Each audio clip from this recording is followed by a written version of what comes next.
Today's mug moment is Matthew 25:27 through 30. Continuing on with the parable of the 5 talents. Well then, you should have put my money on deposit with the bankers, so that when I returned, I would have received it back with interest. So take the bag of gold from him and give to the one who has 10 bags. For whoever has will be given more, and they will have an abundance. Whoever does not have, even what they have will be taken from them. And throw that worthless servant outside into the darkness, where there will be weeping and gnashing of teeth. Is Jesus talking about money in this parable? Is he talking about our giving to help support the kingdom? After all, he has designed the work of the kingdom to his people. He speaks of money producing interest, increase, and so on. Is this the point of the parable?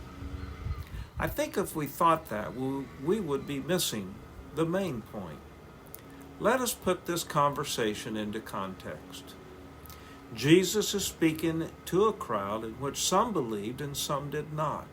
In fact, there were probably those who were there looking for a reason to put him to death. Perhaps there was one there who thought Jesus was most likely the promised Messiah.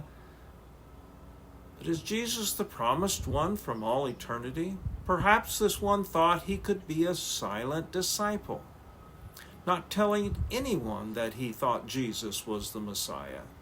After all, confessing that Jesus was the Christ would have put him or them outside the circle of the in crowd of influential ones.